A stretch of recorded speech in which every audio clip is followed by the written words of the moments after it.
எல்லோருக்கும் நமஸ்காரம். யமனிடம் போராடிய சாவித்திரியின் கதையை பார்ப்போம். மந்திர தேசம் என்ற நாடு இருந்தது. அந்த நாட்டில் அஸ்வபதி என்ற ராஜா ஆட்சி செய்து வந்தார். அவனுக்கு ரொம்ப நாளாக குழந்தை பிறக்கலை. அதனால் அவன் சரஸ்வதி தேவி நினைத்து தவம் செய்தான். அப்படி இருந்த போது சரஸ்வதி அரசனுடைய பூஜையை சந்தோஷப்பட்டு அவன் முன்பு தோன்றி என்ன வேண்டும் என கேட்டான். அவனும் தனக்கு குழந்தை பிறக்க வேண்டும் என்று கேட்டான். அருளுமாறு சொன்னார். சரஸ்வதி ஒரு பெண் குழந்தை பிறப்பாள் என்று அனுகிரகம் செய்து மறைந்தாள். கொஞ்ச நாட்களில் பெண் குழந்தை பிறந்தது. குழந்தைக்கு சாவித்ரி என்று பெயர் வைத்து கண்ணும் கத்துமாக வளர்த்து வந்தார்கள். சாவித்ரி வளர்ந்து பெரிய பெண்ணானதும் அவளுக்கு கல்யாணம் பண்ண ராஜா நினைத்தார். எப்படிப்பட்ட கணவன் இவளுக்கு வருவானோ என்று ராஜா கவலைப்பட அங்கு நாரத முனி ஒரு நாள் வந்தார். அவர் ராஜாவிடம் உன் பெண்ணின் அழகுக்கு அறிவுக்கும் ஏற்ற வரனை அவளே விரும்பியுள்ளாளா என கேட்போம் என்றார். உடனே ராஜா சாவித்திரியிடம் கேட்க அவள் உடனே சால்வ நாட்டு ராஜா சத்தியவானை விரும்புவதாக கூறினார். இதை கேட்டு ராஜா நாரதரிடம் சொல்ல நாரதர் திடுக்கிட்டார். ஏனென்றால் சத்தியவானுக்கு இன்னும் ஒரு ஆண்டுதான் ஆயுசு இருக்கு. அப்புறம் அவனுக்கு இப்போ நாடே இல்லை. எதிரிகளிடம் நாட்டை இழந்துவிட்டு கண்ணில்லாத அப்பாவோடு காட்டில் அல்லவா இருக்கிறான். அவனை போய் சொல்கிறாயே, வேற அரசர்களே இந்த உலகத்தில் இல்லையா என்கிறார் நாரதர். நாரதர் சொன்னதை தன் பெண்ணிடம் சொன்னார் ராஜா. வேற மாப்பிளை பார்ப்பதாக சொன்னார். ஆனால் சாவித்திரி கேட்கலை. என் மனசிலே சத்தியவானை நிறுத்திவிட்டே முடிவை மாற்ற முடியாது என்று திடமாக சொல்லிவிட்டாள் சாவித்திரி. நாரதரின் அவளின் உறுதியை அவளை காப்பாற்றட்டும் என்று திருமணம் நடத்த சொன்னார். சரி என்று மனைவி பெண்ணுடன் ராஜா அஸ்வபதி சத்தியவான் இருக்கும் இடம் போனார்.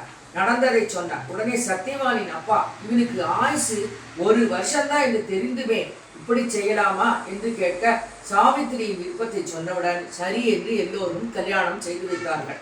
கல்யாணம் முடிந்து சாவித்திரி கணவன் இருக்கும் இடமான காட்டிற்கே வந்து விட்டாள். கணவனின் ஆயுசிற்காக பார்வதி தேவி நினைத்து விரதம் இருந்து வந்தாள்.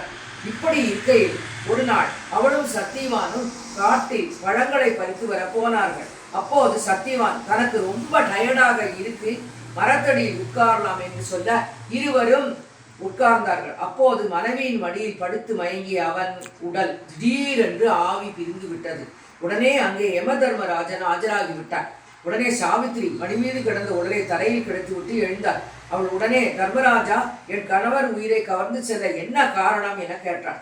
அவனுக்கு ஆயுசு முடிஞ்சாச்சு, அதனால் அவனை அழைக்க வந்தேன் என்றான் யமன்.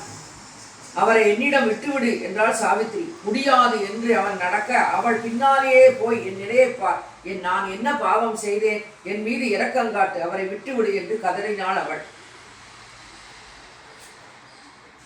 மனம் இறங்குவாய் யம தர்மராஜனே, காலமெல்லாம் உனை நினைப்பே யம தர்மராஜனே, மனம் இறங்குவாய் யம தர்மராஜனே, கற்பு கரசி என்று கருணையுடன் கூப்பிட்டார். கற்காப்பா என்னை காத்து ரட்சிப்பார், சொற்பதத்தால் வேண்டுகின்றேன் சோதனை செய்யாமல் இறங்கி வந்து எனக்கு நன்மைகள் செய்வாய், மனம் இறங்கி அருள் புரிவாய் யம தர்மராஜனே என்று உருக்கமாக அவள் கேட்க யமன் முடியாது என்று சொல்ல இவள் நானும் வருகிறேன், கற்புள்ள நான் இவரை விட்டு பிரிய மாட்டேன் என கூறினாள். அது முடியாது, உனக்கு இன்னும் பூலோகத்தில் ஆயுசு உள்ளது, நீ திரும்பி போ என்றார் ராஜா. அவள் உடனே எனக்கு ஒரு விஷயத்தை விளக்குங்கள், நான் போகிறேன் என்றாள். பெரியோர்களின் தரிசனம் கிடைத்தவருக்கு எவ்வித துன்பமும் வராது என்று வேதம் சொல்லவில்லையா? அப்படியானால் வேதம் பொய்த்து விடுமா என் விஷயத்தில் என்று கேட்டார். உடனே அதற்கு யமன் அப்படி பொய்த்து விடாது என்று கூறினார். இவள் உடனே என் விஷயத்தில் பொய்த்து விடும் போல் உள்ளதே என்றாள். எப்படி என்று யமன் கேட்க, தர்மதேவனான உன்னை தரிசனம் செய்த பின்னும் நான் விதவை கோலம் என்ற நிலைமை உண்டாக போயிருந்தே, அப்படியானால் வேதம் பொய்த்து விடும் என்று மடக்கினாள் அப்பேதை. சாவித்ரி, நீ கற்பிலே சிறந்தவள், ஆதலால் உனக்கு என் தரிசனம் கிடைத்தது என்று யமன் கூற, எது எப்படியோ போகட்டான் என தர்மராஜன், உனக்கு என்ன வேணாலும் தருகிறேன், ஆனால் இவன் உயிரை மாத்திரம் கேட்காதே என்றார். உடனே அவள் தன் மாமனாருக்கு பார்வை கிடைக்கும்படி சொன்னாள்.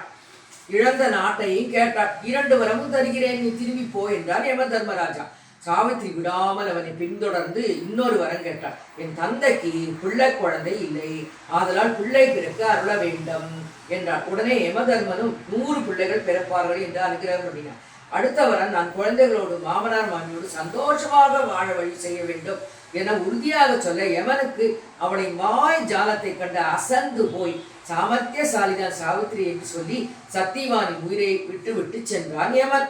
மரத்தடியில் கிடந்த உடனே ஜலத்தை எடுத்து முகத்தில் தெளிக்க சத்தியவான் தூக்கத்தில் இருந்து எழுந்தது போல எழுந்தார்.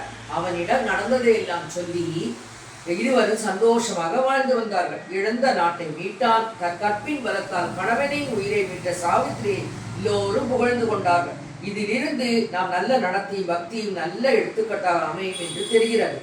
மாசி மாத நோன்பு விரதத்தில் பெண்கள் இந்த சாவித்திரி எடுத்த விரத நோன்பை செய்து கணவனின் ஆயுளுக்கு பிரார்த்தனை செய்து மஞ்சள் சரடு கட்டிக்கொள்வார்கள். கன்னி பெண்களும் நல்ல கணவரை அடைய நோன்பு நோற்று சரடு அணிவார்கள். ஒரு கால வெண்ணையும் ஓர் அடையும் நான் வைத்தேன், ஒரு காலம் என் கணவன் என்னை விட்டு பிரியாதிருக்கணும் என்று சொல்லி நோன்பு விரதம் முடிப்பார்கள். இதுதான் சத்தியவான் சாவித்திரியின் கதை என்று பார்த்தோம். கணவனின் ஆயுசிற்காக சுமங்கலி பெண்கள் செய்யும் காரடையா நோன்பு விரதம் என்று பார்த்தோம். எல்லோருக்கும் நமஸ்காரம்.